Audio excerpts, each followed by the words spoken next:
Well, I found out about my grandmother when I was researching the family history. And I suddenly discovered this reference to Sophia, that was the grandmother's name, and so I decided I'd have to look into it and found out all about her history in Warlingham Park Mental Hospital.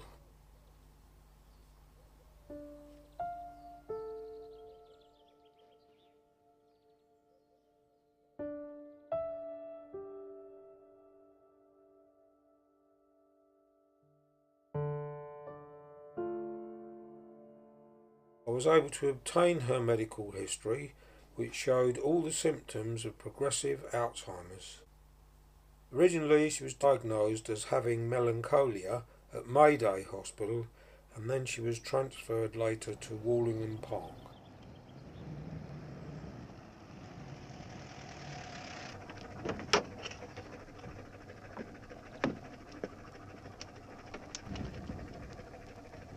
When she first went in there, she used to do needlework and other chores in the kitchen. She became more aggressive and noisy, and then started to say that people were stealing her clothes and all these sort of symptoms that people with Alzheimer's have.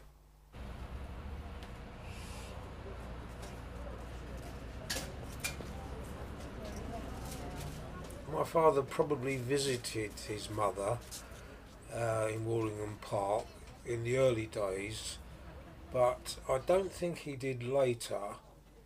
Possibly she didn't recognise him even, which is also a symptom of the illness.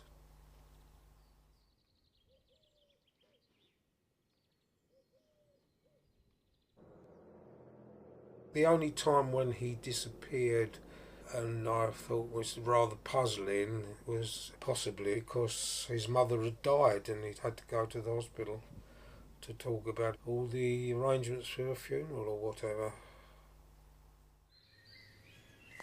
I found out that she had actually died of a heart condition at the age of 92, which wasn't bad, and that she'd been buried in the cemetery at Warlingham Park. There were very few markers, just a few porcelain pots with numbers on, and it's very overgrown, and the paths are nearly eradicated, and you can't see the layout of the cemetery anymore. I did have a reference number for her, but we couldn't find it.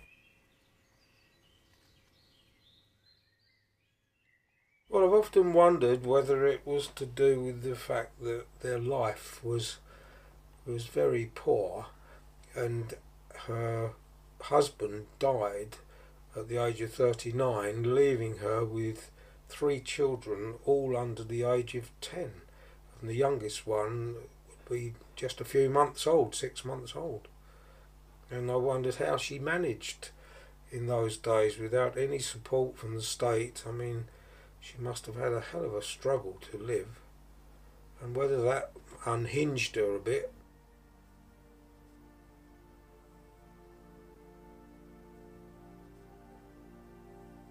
I suppose it was no doubt the desire of our parents to shield us children from the perceived shame of having someone with mental illness in the family that kept them from revealing her existence to us.